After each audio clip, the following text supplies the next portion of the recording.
आज हम पढ़ने जा रहे हैं पाठ 14 काल। तो वो शब्द बचो जिनसे क्रिया के किस समय का बोध होता है, क्रिया के जिस रूप से किसी समय का बोध होगा वो काल कहलाते हैं। जिस शब्द से हमें यह पता चलता है कि क्रिया हो चुकी है, हो रही है या होने वाली है, वह काल कहलाता है। यानी वो क्रिया शब्द जिनसे किसी समय का बोध होता है कि काम हो रहा है, हो चुका है, या फिर हो रहा है या फिर आगे होने वाला है, वो काल कहलाता है। साधारण भाषा में क्रिया के होने के समय का बोध कराने वाले शब्द काल कहलाता है। जैसे वीणा नृत्य कर रही है, वीणा ने नृत्य किया, वीणा कल नृत्य करेगी। तो तीनों क्रियाएं अलग अलग हैं, तो तीनों क्रियाओं से अलग अलग समय का बोध होता है। उपयुक्त वाक्यों में नृत्य कर रही है, नृत्य किया और नृत्य करेगी क्रियापदों से कार्य के होने के समय का पता चलता है। क्रिया के संपन्न होने के समय को काल कहते हैं। ठीक है, तो क्रिया के जिस रूप से उसके होने के समय की सूचना मिले उसे काल कहते हैं। इसके बाद हम पढ़ेंगे काल के भेद। तो काल के कितने भेद होते हैं? काल के मुख्यतः 3 भेद होते हैं, वर्तमान काल, भूतकाल और भविष्यत काल। ठीक है, सबसे पहला आपका वर्तमान काल। जिस क्रिया के रूप से यह पता चले कि कार्य इसी समय में हो रहा है उसे वर्तमान काल कहते हैं। जैसे मोर नाच रहा है, दादाजी अखबार पढ़ रहे हैं, सरल सो रहा है। तो इन वाक्यों को पढ़कर क्या पता चल रहा है कि काम अभी हो रहा है, वर्तमान में ये काम हो रहा है। तो इससे क्या पता चल रहा है कि ये काम वर्तमान में हो रहा है, इसीलिए ये वर्तमान काल कहलाएगा। इन वाक्यों में नाच रहा है, पढ़ रही है तथा सो रहा होगा, सो रहा है क्रियाओं से पता चलता है यहाँ पर होगा नहीं है, यहाँ पर है। सो रहा है क्रियाओं से पता चलता है कि कार्य इसी समय में हो रहा है, अतः ये वर्तमान काल की क्रियाएं हैं। वर्तमान काल के भी 3 भेद होते हैं। सबसे पहला सामान्य वर्तमान, दूसरा अपूर्ण वर्तमान और तीसरा संदिग्ध वर्तमान। तो सबसे पहला सामान्य वर्तमान, क्रिया के जिस रूप से उसके सामान्य रूप में वर्तमान काल में होने का पता चले उसे सामान्य वर्तमान काल कहते हैं। जैसे कि माता स्वेटर बुनती है, आकाश कविता लिखता है, तो यहाँ पर क्या है? सामान्य वर्तमान काल है। अपूर्ण वर्तमान काल, क्रिया के जिस रूप से यह पता चले कि क्रिया अभी समाप्त नहीं हुई, अभी चल रही है, उसे अपूर्ण वर्तमान काल कहते हैं। यहाँ पर हमें क्या पता चलेगा कि वर्तमान में काम जो है वो अभी तक पूरा नहीं हुआ, वो अभी भी चल रहा है। ठीक है, जो काम अभी भी अपूर्ण है, पूरा नहीं हुआ, तो वहां पर क्या है? अपूर्ण वर्तमान काल होगा। यानी अध्यापिका बच्चों को पढ़ा रही है, काम पूर्ण नहीं हुआ, अभी भी वो काम चल रहा है, यानी काम अपूर्ण है। अध्यापिका बच्चों को पढ़ा रही है। विक्रांत क्रिकेट खेल रहा है, काम क्या है? अभी भी चल रहा है, खत्म नहीं हुआ। इसके बाद आता है आपका संदिग्ध वर्तमान काल। क्रिया के जिस रूप से वर्तमान में क्रिया के होने का संदेह हो उसे संदिग्ध वर्तमान काल कहते हैं। जैसे कुत्ता भौंक रहा है, नेताजी भाषण दे रहे होंगे। ठीक है, तो यहाँ पर क्रिया के रूप से वर्तमान में क्रिया के होने का संदेह होता है। ठीक है, कि वर्तमान में कार्य हो रहा है कि नहीं, इसका संदेह रहता है, इसीलिए यहाँ पर संदिग्ध वर्तमान काल कहते हैं। इसके बाद दूसरा होगा आपका भूतकाल। जिस क्रिया के रूप से बीते समय अथवा कार्य के हो जाने का पता चलता है उसे भूतकाल कहते हैं। जैसे कि खरगोश गाजर खा रहा था, तो बीते हुए समय की बात हो गई कि वो खा रहा था, समय बीत गया जब वो खा रहा था, तो इसीलिए भूतकाल है। बकरी चल रही थी, ठीक है, चूहा बिल में बैठा था, तो सब काम क्या है? बीते हुए समय की बात बता रहे हैं।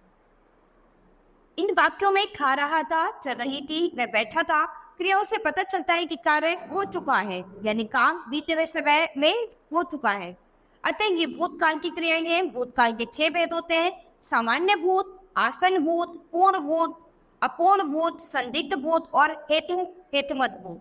ठीक है, तो सबसे पहला है सामान्य भूत।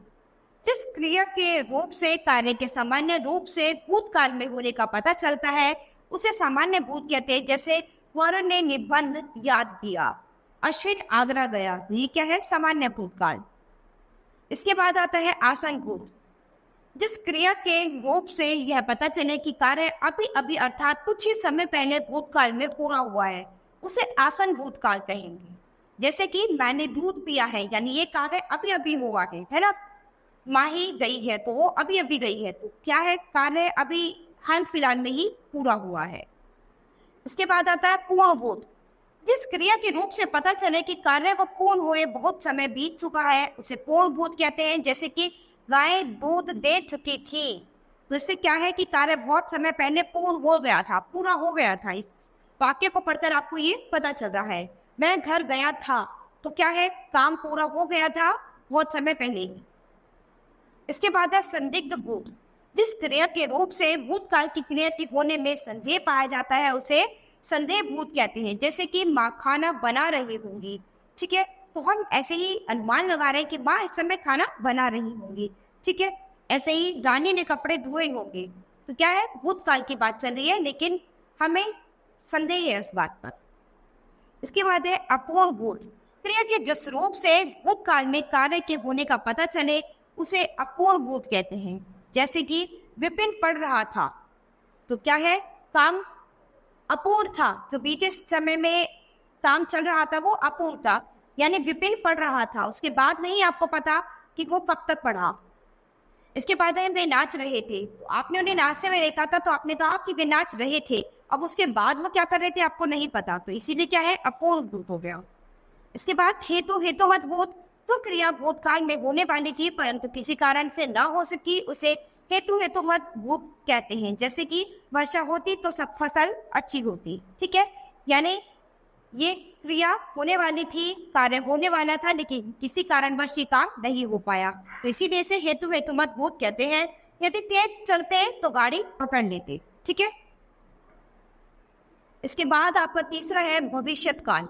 क्रिया के जिस रूप से आने वाले समय में उसके करने या होने का बोध हो उसे भविष्यत काल कहते हैं। जैसे मेरी बड़ी बहन बनारस जाए, पिताजी फल लाएंगे, यहाँ पर क्या है, भविष्य काल, यह काम भविष्य में होगा, ठीक है। भविष्य काल के दो भेद होते हैं, सामान्य भविष्य और संभाव्य भविष्य। सामान्य भविष्य काल क्रिया के जिस रूप से आने वाले समय में क्रिया के सामान्य रूप से होने का प्रबोध हो उसे सामान्य भविष्य काल कहते हैं। जैसे विकास गेंद खेलेगा, मैं स्कूल जाऊंगी, तो ये सामान्य भूतकाल की सामान्य भविष्य काल की परिभाषा दे रहे हैं। यानी विकास गेंद खेलेगा तो भविष्य में खेलेगा, ठीक है, और मैं स्कूल जाऊंगी तो मैं भविष्य में स्कूल जाऊंगी, मैं इस बात को बता रही हूँ कि मैं इस काम को जरूर करूंगी, मैं स्कूल जाऊंगी।